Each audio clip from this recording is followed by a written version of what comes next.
Planète Mongabay, le podcast de la rédaction de Mongabay Afrique. Nous donnons la parole aux acteurs clés de l'environnement sur le continent africain. Politiciens, ONG, sociétés civiles, entrepreneurs, communautés, notre émission invite celles et ceux qui décident, agissent, entreprennent et se battent pour l'écologie. Bienvenue sur Planète Mongabay.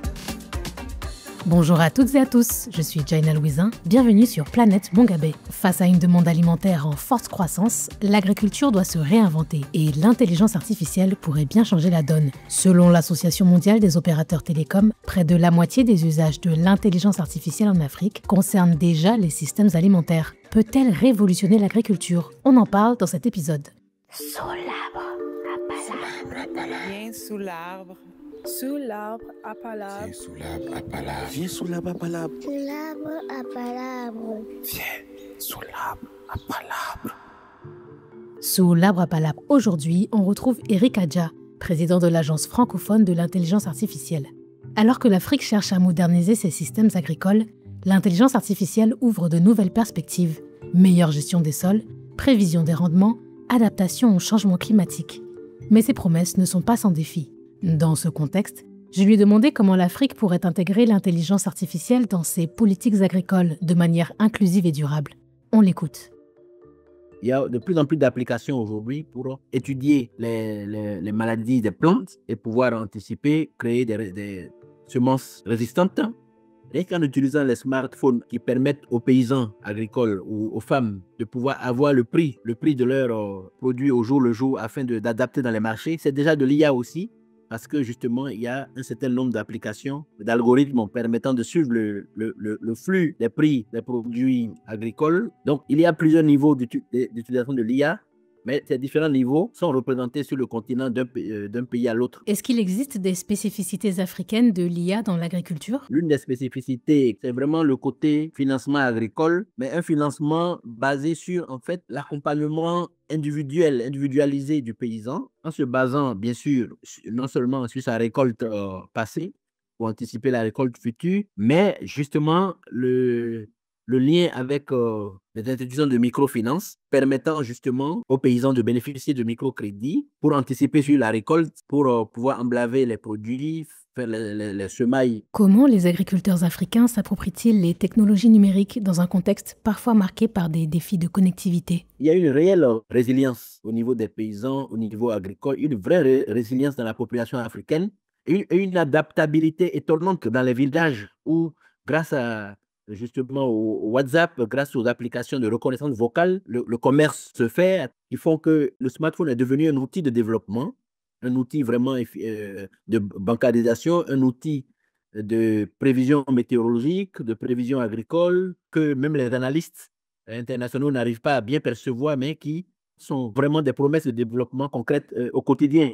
Comment les pays africains se positionnent-ils face à cette évolution technologique? Il y a vraiment une réelle volonté politique des pays de rattraper les retards d'infrastructures qui font que même les questions de connectivité sont de plus en plus en train d'être réglées. Il y a des data centers, il y a des centres de calcul. Ce que les pays africains ont compris, c'est qu'il ne s'agit pas de faire de l'IA un gadget de plus ou un gadget pour informaticiens ou ingénieurs en mal de divertissement, mais d'en faire un allié de développement, c'est-à-dire ce qu'on appelle l'IA responsable.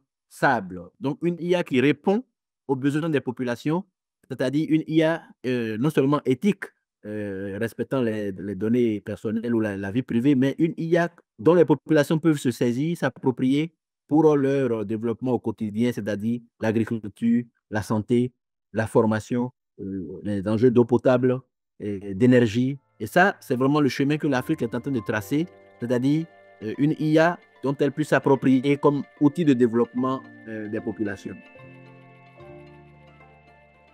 Dans cette partie dédiée à la voix des communautés, cap sur le nord du Burundi, à l'université de Ngozi. Ici, 6 étudiants se sont lancés un défi ambitieux, utiliser l'intelligence artificielle pour améliorer l'agriculture locale.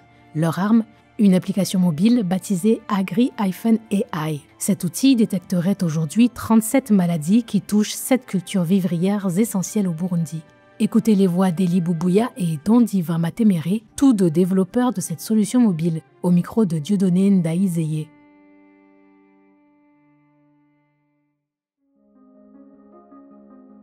il n'y a pas des experts agronomes pour aider ou bien pour accompagner les agriculteurs.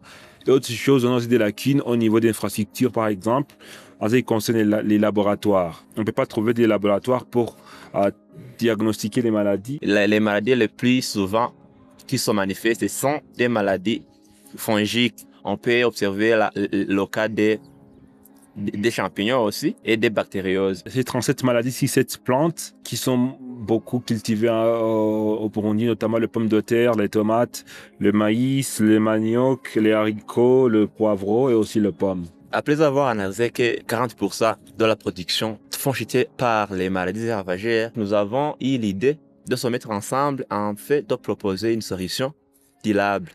L'application qu'on a fait permet à un simple agriculteur de prendre une photo de la feuille de la plante et diagnostiquer de l'état de santé de cette plante. Si c'est saine, ça va donner des recommandations de comment garder la plante saine. Si c'est pas saine, ça va donner aussi des recommandations et des produits à acheter, notamment des biopesticides ou des pesticides à acheter et pour prévenir ou bien guérir les maladies. Avec la technologie, il y a la réduction de la main-d'œuvre, il y a la maximisation du temps, il y a aussi la pratique de l'agriculture de précision. Si je cultive avec objectif, mon objectif sera atteint avec donc la technologie moderne. Cela va automatiquement booster l'économie des agriculteurs et par extension l'économie du pays. Pour le moment, on veut ajouter beaucoup de maladies et d'améliorer la précision et aussi d'ajouter beaucoup plus de variétés de plantes. Pour faire cela, c'est de l'argent, c'est de l'investissement pour qu'on puisse faire la scalabilité de ce projet. Et ce qu'il nous faut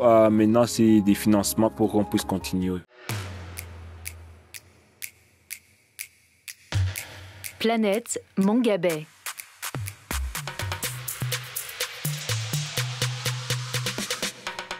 Et maintenant, place au pitch. Dans chaque épisode, nous invitons une ou un entrepreneur à venir partager son expérience, ses idées, le tout en moins d'1 minute. Nous partons cette fois-ci en République démocratique du Congo, où la perturbation des saisons agricoles freine les rendements des producteurs et menace leur sécurité alimentaire. Pour surmonter cela, Bob Lwapela a eu une idée. On écoute son interview au micro de Saïb Kabila. Assez régulièrement, nous subissons de grosses pertes au niveau de la production agricole. La saison de pluie devient de plus en plus courte et ça ne permet pas d'avoir des meilleurs rendements. Alors pour cela, nous avons créé Lima Africa. Nous avons créé un système intelligent qui permet d'irriguer son champ de manière manuelle ou automatique, totalement accessible via une application mobile qui peut permettre à son utilisateur de pouvoir irriguer les champs dès que la plante en a besoin. Il peut le faire de manière automatique ou manuellement, et ce via son téléphone.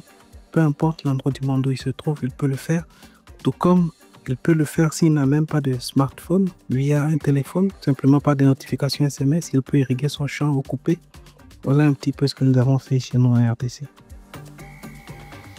Maintenant, la parole est à vous. Selon vous, l'intelligence artificielle est-elle une opportunité ou une menace pour les agriculteurs ? J'ai posé la question à Elodie, agricultrice vivant à Thiévié, au Togo, et à Ivan, ingénieur mécanique originaire d'Abidjan, en Côte d'Ivoire. Avec l'intelligence artificielle, l'agriculteur peut optimiser son rendement et prévoir facilement les conditions climatiques pour mieux protéger ses cultures et détecter les maladies en amont et vraiment autonomiser les tâches. Voilà. Et parlant de la menace, on peut perdre l'emploi et donc augmentation de chômage parce qu'une machine vient remplacer la main-d'œuvre. L'agriculteur peut devenir tout indépendant et oublier les compétences traditionnelles qu'ils avaient avant. Donc, il peut aussi y avoir une égalité d'accès. Ce qui est certain, c'est que l'intelligence artificielle ne peut pas remplacer le savoir-faire d'un agriculteur. Donc, s'armer de cet outil d'innovation pour mieux faire son travail pourrait être une opportunité.